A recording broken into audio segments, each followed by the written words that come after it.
Hey there, it's what's for dinner, COVID-19, here we are.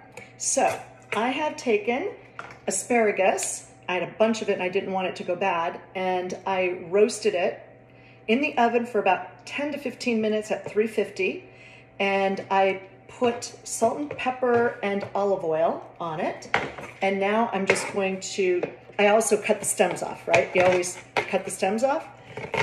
So it's ready to go into the pan, and I already have olive oil and onion in this pan that I sauteed. So this is going to go in, chopping it up because we're making cream of asparagus soup, but we're making it keto friendly, okay? So how are we going to do that? I will show you. So, I'm going to scoop it into the pan. Mackenzie's going to bark. Our neighbor Joe must be outside. I'm losing a couple of asparagus along the way, but that's okay because it's just us. Although I will deliver some of this to our neighbor Jan next door for her to enjoy. Hopefully she likes. I think roasting the asparagus is really going to help bring out the flavor in the entire dish. So, okay, so you add your asparagus. Just gonna throw these little buggers away. Okay, and to that pot, we're gonna add, I already seasoned it, but I'm gonna add a little bit more pepper because you know how much I like spice. And crushed red pepper because we like it even spicier. Okay, did I tell you that the chickens love crushed red pepper? It's like one of their vibes. Then we're gonna add this entire container of cream cheese. Like seriously, the entire container. Okay, boom. So this is how we get it keto. We add the fat. And to that, we're gonna add some protein. We're gonna add some bone broth, okay? Chicken bone broth.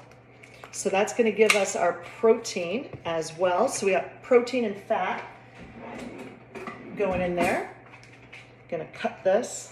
Oh, hopefully I can get it cut. I do need Cutco scissors. I gotta get those because supposedly those scissors are like the bomb.com.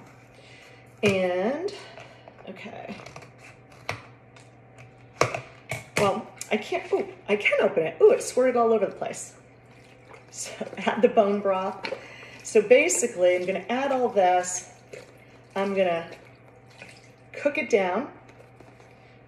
Kind of a mess on my hands here that I will clean up later. Then I'm gonna add a little bit more chicken stock, just regular chicken stock. You can do this veggie as well, but like I said, we want the protein from the bone broth. So I'm gonna add the whole container of this. Because if I'm cooking, I'm making enough for an army, even though there's no army here. But we can give it to other people to enjoy, hopefully. And then cook it all down, let it simmer, let all the flavors meld together. And then I'm gonna add a little bit of heavy cream and a little bit of half and half. And that will all come together. And then, with my immersion blender, I'm gonna blend it all together. Now the cool thing is, if you don't have one of these, you're going to ladle it into a blender, and keep in mind it's hot. So only fill the blender partially full and make batches, and then just puree it in the blender. Otherwise, you could blow the lid off the blender if you put something in there that's too hot. So this is gonna be, you know, not necessarily a main course for it's what's for dinner, but it's gonna be just something that we can have through the week, and it's a good way to use up, you know, your asparagus if you have some laying around. And I think you could even make this with frozen asparagus. So give it a whirl and have a safe and great day. And remember to continue to be physically distant while staying socially connected virtually.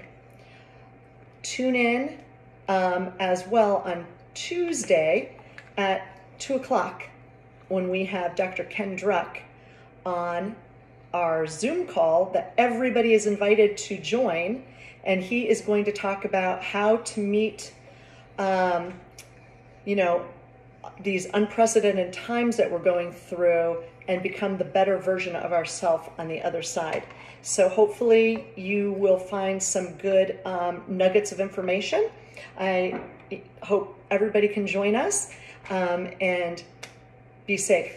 Take care.